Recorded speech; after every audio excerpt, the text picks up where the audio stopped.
Tengah merilis upah minimum provinsi atau UMP tahun 2024 sekitar Rp2.036.000 atau naik sekitar 4,02% dari tahun 2023. Kepala Disnaker Trans Provinsi Jawa Tengah Ahmad Aziz mengatakan UMP tahun 2024 naik sekitar 4,02% atau mencapai Rp78.000 dari tahun 2023.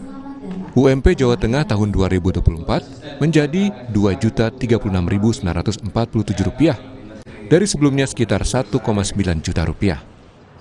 UMP Jawa Tengah ditetapkan melalui SK Gubernur Jawa Tengah nomor 561/54 tahun 2023 tanggal 21 November 2023.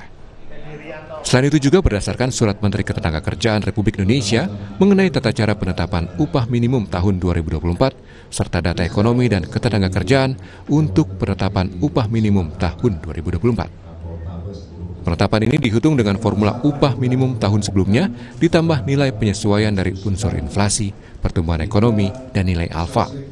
Dijelaskan nilai alfa ditentukan dari rata-rata tingkat penyerapan tenaga kerja dan median upah. Kepala Disnaker Trans Jawa Tengah menambahkan UMP baru ini berlaku bagi pekerja dengan masa kurang dari 1 tahun, sedangkan yang sudah lebih dari 1 tahun, pihak perusahaan wajib menyusun dan mengimplementasikan struktur dan skala upah.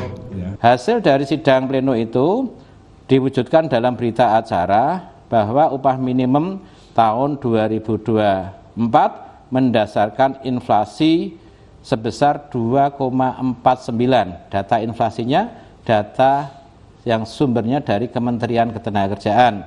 Pertumbuhan ekonominya sebesar 5,11%, juga datanya dari Kementerian Ketenagakerjaan. Jika perusahaan tidak melaksanakan ketentuan UMP, akan dikenai sanksi pidana 1 hingga 4 tahun, sementara dendanya antara 100 hingga 400 juta rupiah. Prayuda Febrianto, Kompas TV, Semarang, Jawa Tengah.